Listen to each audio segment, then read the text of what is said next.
Hey guys, so I got myself on the left here, and I have Luke on the right. So I want you to take a look at my hands. So that's the first thing. When you're doing this, you want to have your hands in a position kind of like you're holding a fish.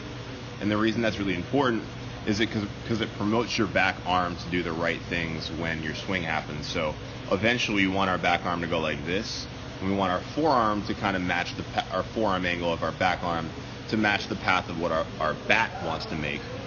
So if you have your hands behind your back, then you're just kind of like negating your ability to do that. So that part's pretty important.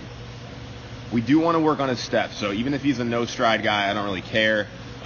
We want him to start, like, let's say if he's a no stride guy, we want him to start kind of similar to where he's at. And then we want him to land with his hips kind of open.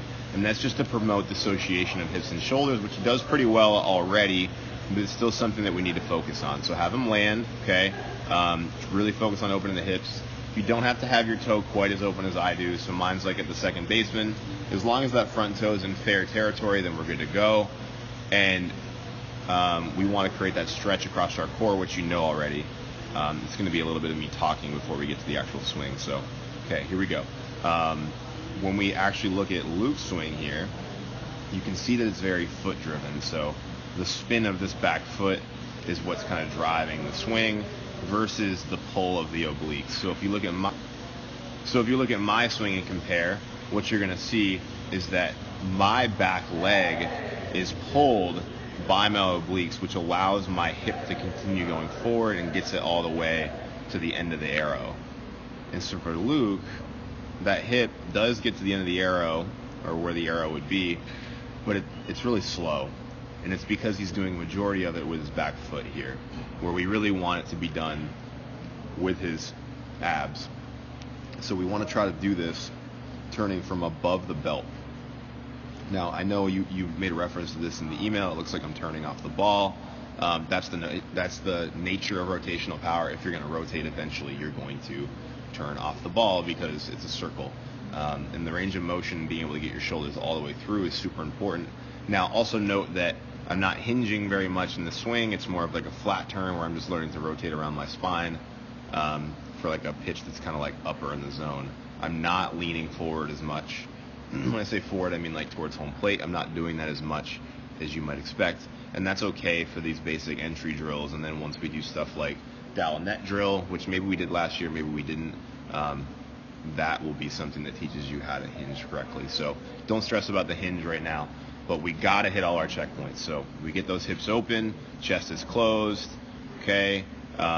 We turn. It's really important that we hit this stuff. So take a look how my back foot moves a little bit up and forward. Okay, so there's a line. My foot pulls over that.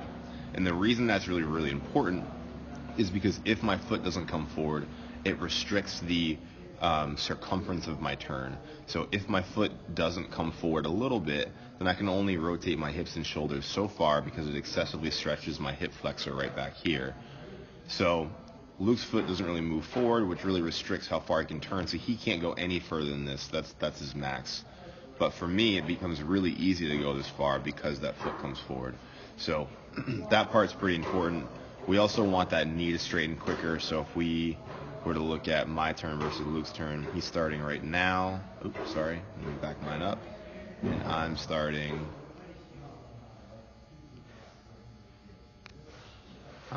right there. So we'll lock those so they're kind of in sync. So a couple things. My turn's way faster than his. So I know that he's not going as fast as he could or should. But secondly, you can see how much more rotation I get and also how much more aggressively I lock out my front knee. So as I turn, if I lock out my front knee, that drives my front hip back further, which allows me to rotate my pelvis more. So for Luke, because he doesn't straighten out his back or his front leg, he doesn't rotate his pelvis as much as he should or as fast as he should because he's not getting any help from his front leg. So I wrote an article about this a little while ago, but we want the circumference of your turn, the diameter of your turn to be your pelvis, not the radius.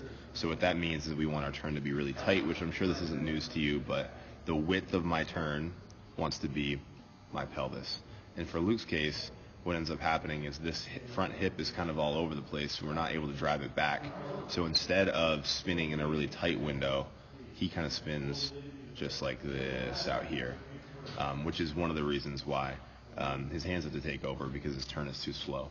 So if we are to increase the ways, or really work on his turn a lot, then we're going to do a lot better job with his upper half as well, just because his upper half won't have to do as much. If you have questions, let me know. But this is the most important thing we can do right now. Anything that with his left arm or whatever, that doesn't matter yet. We need to get his turn better. Once we start generating more rotational power, then we can start worrying about upper half. But it seems like he's able to make contact right now, so I wouldn't stress about all that stuff too much. I'd worry much more about how do we get him to turn faster. That's the most important thing. Talk to you guys soon.